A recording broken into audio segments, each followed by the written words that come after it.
उसके बाद में प्रभु कृपा रही, धरती माता कृपा रहा, यहाँ पर आए। यहाँ इनको आए हुए 60 साल हो गया। तो जब से आए तब से यहाँ पे तपस्या करना है और इनका बहुत ही कृपा है। जो आदमी यहाँ रोते आया हंसते गया, सिद्धि पुरुष है और देवरा बाबा की शाखाएँ लोग हैं।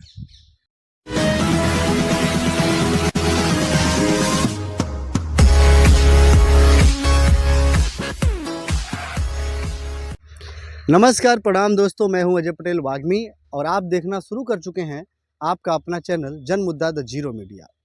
जन मुद्दा द जीरो मीडिया की टीम आज आपको गोरखपुर के एक ऐसे संत से मिलवाने जा रही है जिन्हें यहाँ की जनता देवरावा बाबा के रूप में ही मानती है। जिस तरीके से एक समय देवरावा बाबा बड़े प्रसिद्ध हुआ करते थे, वर्तमान समय में कुछ उसी तरीके की साधना करने वाले सकलूदास जी महाराज कौन हैं और आपको उनके बारे में क्यों जानना चाहिए, इन सब बातों का तहकीकात करेंगे आज के इस वीडियो में। एक ऐसे संत जो 110 साल से अधिक उम्र के लगभग हो चुके हैं और अभी एक कुटिया में वो निवास करते हैं और कुटिया कैसी है, उनकी तपस्या कैसी है, सब कुछ इस वीडियो में आपको दिखाएंगे।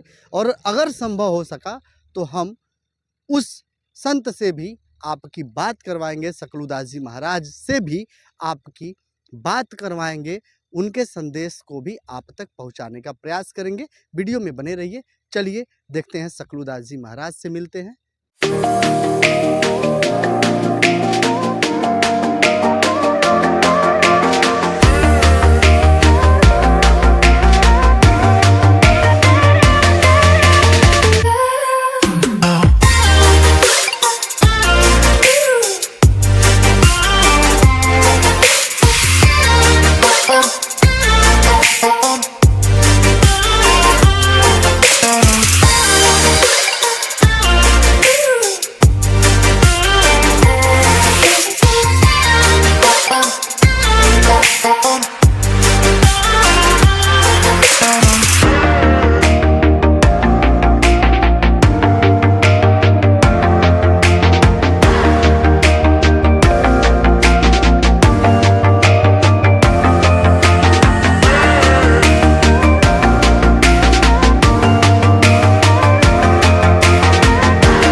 जन मुद्दा द जीरो मीडिया आज आपको जो अद्भुत दृश्य दिखाने जा रहा है, उसे देखकर आप भी भारत की सभ्यता और संस्कृति पर गर्व करेंगे। गर्व करने से रुक ही नहीं पाएंगे, अपने मन को मना ही नहीं पाएंगे।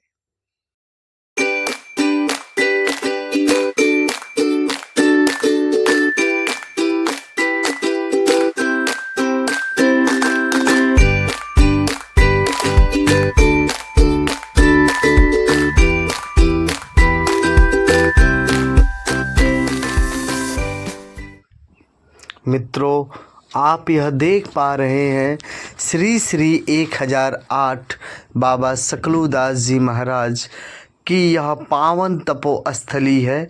इस पावन परिसर में स्थित हनुमान जी महाराज का यह अलौकिक मंदिर भी बना हुआ है। महाराज जी का जो कुटिया है जिसमें महाराज जी रहते हैं, तपस्या करते हैं, साधना करते हैं, वह इस मंदिर के ठीक पीछे उस सामने वाले वृक्ष के नीचे है। आइए अभी हम आपको इस मंदिर का दिव्य दर्शन कराते हैं, जहां पर लिखा हुआ है, जय हनुमंत संत हितकारी, सुन ली जय प्रभु अरज हमारी।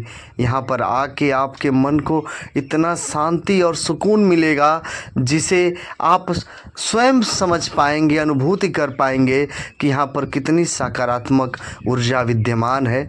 किसी संत महापुरुष के रहने वाले स्थान पर जो सकारात्मक ऊर्जा है वही आपको बता देती है कि उस संत या महापुरुष की कितनी सिद्धि है। आप आसपास का पूरा वातावरण देख पा रहे हैं। महाराज जी इसी कुटिया में तपस्या करते हैं। कुटिया का दरवाज़ा बंद है अभी। कुछ देर के बाद इस कुटिया का दरवाज़ा जब खुलेगा तो महाराज जी बाहर निकलेंगे और यहीं स्नान करेंगे। हम आपको वह भी दृश्य दिखाएंगे। उसके पहले आप आइए और हनुमान लला के दिव्य विग्रह का दर्शन कीजिए। यह देखिए भगवान श्री राम के अनन्य भक्त हनुमान लाल जी महाराज का यह दिव्य विग्रह और बगल में सकलूदास जी महाराज की यह पेंटिंग। और महाराज जी के कुटिया से निकलने का समय हो चुका है। हम आपको महाराज जी का दर्शन कराते हैं। यह भव्य दृश्य देखिए। 110 साल से भी अधिक के इस साधक का, इस तपस्या का यह दर्शन आप कीजिए। इनका दर्शन कीजिए आप, जिन्हें देवरावा बाबा के समकक्ष माना जाता है। महाराज जी स्नान करके कुटिया में जा चुके हैं और अब हम कुटिया के अंदर प्रवेश करेंगे और प्रवेश करने के बाद आपको दिखाएंगे कि कुटिया के अंदर का माहौल क्या है।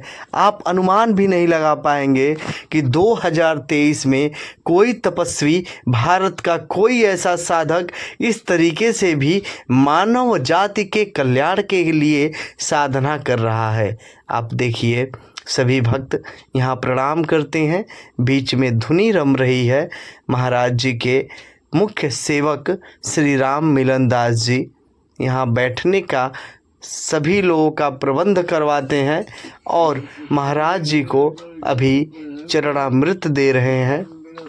महाराज जी के बारे में यह विशेषता है कि यह दिन में दोपहर में 2 बजे अपनी कुटिया से निकल के स्नान करते हैं और रात के 2 बजे भी अपनी कुटिया से निकल के स्नान करते हैं। चाहे मौसम कोई भी हो, चाहे समय कोई भी हो। महाराज जी चरणा अमृत को ले रहे हैं।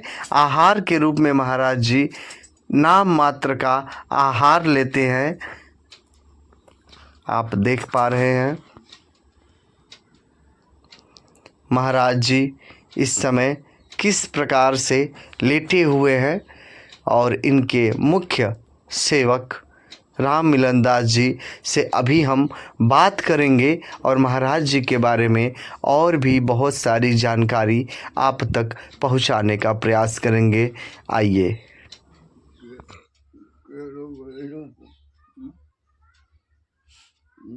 तो अभी मैं मौजूद हूँ सकलूदास जी महाराज के आश्रम पे। आपने इस वीडियो में इनके आश्रम का पूरा वातावरण देखा। आश्रम के आसपास कैसा माहौल है आपने वो भी देखा। हनुमान जी का मंदिर देखा। अब हम जानेंगे महाराज जी के बारे में उनके परम शिष्य सेवक श्री राम मिलन दास जी से। महाराज जी बहुत बहुत स्वागत है आपका। जय जय सीताराम। जय सिया राम, जय सिया राम, जय सिया राम। सबसे पहले आप हमें ये बताएं कि महाराज जी के बारे में क्या परिचय है, कैसे वो यहाँ पर आए और कब से यह तपस्या कर रहे हैं, इनके तपस्या की विधि क्या है। महाराज जी 27 साल की उम्र से तपस्वी बने हैं। और पहले वहाँ से निकले तो गए वहाँ गोपालपुर, वो गुड़ियाने के पास में इनके गुरुजी थे, जिनका श्री नौआ बाबा थे और भी 2-4 संत लोग थे। काफ़ी दिन वहाँ पे ये रहे, तपस्या किए। वहाँ से फिर गए रापतपुर बाबा बेलघाट के पास में है। फिर कुछ दिन वहाँ तपस्या की। उसके बाद फिर वहाँ से ये गए मुखलिसपुर में, कुछ दिन वहाँ तपस्या की। उसके बाद फिर आए तो पांडे पार में रहे कुछ दिन तक, कुछ महीनों तक रहे। उसके बाद में प्रभु कृपा रही, धरती माता कृपा रहा, यहाँ पर आए। यहाँ इनको आए हुए 60 साल हो गया। तो जब से आए तब से यहाँ पे तपस्या कर रहे हैं और इनका बहुत ही कृपा है। जो आदमी यहाँ रोते आया हंसते गया, सिद्धि पुरुष हैं और देवरा बाबा की शाखाएँ लोग हैं। तो इनके साथ में जितने संत थे सब लोग अपना अपना शरीर छोड़कर निकल गए। अब एक यही बचे हुए हैं, अब इससे ज़्यादा ऐसा माना जाता है कि इनकी उम्र 100 से पार है। हाँ, हाँ। आप लोगों को क्या बताया महाराज जी ने, लगभग कितने उम्र के होंगे? तो जैसे आप बता रहे हैं कि 100 के ऊपर हैं, तो सही बात है। 107 होंगे, 8 10 होंगे, 9 होंगे, यही इनकी उम्र है। जी। हाँ। महाराज जी के तपस्या करने की विधि क्या है? जैसे हर एक संतों का एक अलग विधि होता है। यह कैसी तपस्या करते हैं और इनका क्या रोज़ का दिनचर्या क्या है? चूँकि आप उनके प्रधान सेवक हैं, आप इनकी सेवा में लगे रहते हैं। तो इनके सेवा करने में आपको मतलब रोज़ का क्या इनका दिनचर्या वो बताएँ और इनके साधना की विधि बताएँ? इनके साधना की विधि यही है कि चाहे आँधी आए, चाहे तूफ़ान आए, चाहे बरसात हो, चाहे गर्मी हो, इनको 2 बजे स्नान करना है और 3 बजे के पहले इनका हवन पूजा है, रात्रि में। जी। और वही फिर टाइम इनका दोपहर का भी है। और चाहे मान लीजिए जैसे बरसात आ गया, ठंडी पड़ रही है, कड़की धूप हो गई, इससे इनसे कोई मतलब नहीं है। लेकिन अपने समय से इनको यह टाइम इनका बँधा हुआ है। उसके बाद में इनका 2 टाइम का हवन पूजा है, पक्की धुईं है। धुईं इनकी 24 घंटे जलती है, क्योंकि ये धुईं के पुजारी हैं। धुईं के ही ये जो है कि पूजा करते हैं, 2 टाइम हवन करते हैं। उसके बाद में यही जैसे मान लीजिए कि आरती होगा हनुमान जी का, आरती होने के बाद में फिर हवन करेंगे। थोड़ा-मोड़ा प्रसाद पा लेंगे और जल ले लेते हैं, बस इसी पर रहते हैं। फिर पहले हम स्नान करेंगे, अपना स्नान करेंगे, तभी इनको हम छुएँगे। फिर अपना स्नान करके फिर आते हैं, तो 1:30 बजे इनको फिर हम बाहर कर देते हैं। उसके बाद अंदर झाड़ू चौका, जैसे आप आए हैं कुछ तो देखे होंगे। जी। एक प्रश्न पूछना चाहेंगे, आप इतने दिनों से इनके सेवा में लगे हुए हैं, लगभग 10 सालों से जैसा कि आपने हमको बताया हुआ है। तो आप कोई अनहोनी घटना यहाँ पर कुछ ऐसी कुछ आपने चमत्कारिक चीज़ जाना हो या अनुभव किया हो या लोगों में ऐसी कोई घटना व्याप्त हो, इनके बारे में, महाराज जी की सिद्धि के बारे में तो अगर आप बताएँ हमारे दर्शकों को? महाराज जी की सिद्धि यही है कि ये किसी को अगर मन से याद कर लेंगे, तो कहीं भी रहेगा तो आएगा। दूसरी बात कि यहाँ हर साल में भंडारा होता है, अप्रैल को लास्ट में और मई के फास्ट में। कहीं जाना-आना नहीं रहता है। कम से कम मान के चलना 5-6 हज़ार आदमी का व्यवस्था है और कम से कम मान लीजिए कि 150 संत लोग आते हैं। अभी भगवान की कृपा है, अब इससे ज़्यादा क्या कहें, यही चमत्कार है इनका। ये नहीं है कि नहीं हम भंडारा करा रहे हैं, चाहे हमको ये दे दो, चाहे वो दे दो, नहीं है। हाँ, यह है कि युग के अनुसार तुलसी दल बँटवा दिया जाता है कि भैया आज का है तो बाबा के यहाँ भंडारा है।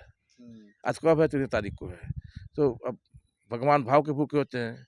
कोई कोई गेहूँ दे दिया, कोई चावल दे दिया, कोई तेल दे दिया, कोई पत्तल दे दिया। इस तरह से बात है, ये नहीं है कि वसूली नहीं होती यहाँ पे। बाबा ब्रह्मचारी हैं या हाँ, उनका परिवार नहीं, भी नहीं, है? नहीं। बाबा ब्रह्मचारी हैं, बाल ब्रह्मचारी हैं। जी। हाँ, ये और ब्रह्मचारी इनका जीवन से कोई मोह माया नहीं, नहीं। नहीं। अच्छा दूसरी बात ये है कि इनके पास जो भी आ गया, सोना हो, चाँदी हो, रुपया हो, पैसा हो, उससे किसी से मोहब्बत नहीं है इनसे। जो आया गया, सुबह आएगा शाम को नहीं देखेंगे, शाम को आ गया सुबह नहीं देखेंगे। जो जिस रूप में होगा उसमें दान पुण्य कर देते हैं। हाँ, इनका यही तपस्या है, यही जीवन है। यानी किसी से इनको मोह, माया, लोभ, लालच से परे हैं एकदम से। हाँ। तो आपने महाराज जी के मुख्य सेवक के द्वारा महाराज जी के बारे में पूरी जानकारी को जाना और आपने यह भी जाना कि कैसे आज भी वर्तमान समय में भी जहाँ कहा जा रहा है घोर कलयुग चल रहा है, वहाँ पर भी भारत की धरती पे ऐसे-ऐसे संत और सिद्ध पुरुष विराजमान हैं, जो केवल और केवल परमात्मा की भक्ति में लीन हैं, जिनको दुनियादारी से कोई मतलब नहीं है। यह मंदिर परिसर जितने भी क्षेत्र में फैला हुआ है, अगर महाराज जी चाहते तो इसका यह 10 गुना ज़्यादा बड़ा हो सकता था, मगर महाराज जी ने बड़े मान मनौवल पर यहाँ केवल एक हनुमान जी के मंदिर निर्माण की अनुमति दी, वरना महाराज जी पूरी तरीके से केवल और केवल अपनी साधना हेतु लगे रहते हैं। जिन भी भक्तों को महाराज जी से मिलना होता है, महाराज जी के पास वो खुद आते हैं। महाराज जी यहाँ से चलकर आज तक कहीं बाहर नहीं गए। आप देख रहे थे अजय पटेल वाग्मी के साथ जनमुद्दा द जीरो मीडिया पर यह स्पेशल रिपोर्ट। अगर आप इस वीडियो को देखने के बाद क्या महसूस करते हैं, उसे कमेंट बॉक्स में ज़रूर लिखिएगा। और क्या आपके भी जीवन में ऐसे कोई संत, महात्मा, महापुरुष से मुलाकात हुई हो, तो उसके बारे में भी हमें ज़रूर बताइएगा। बहुत बहुत धन्यवाद।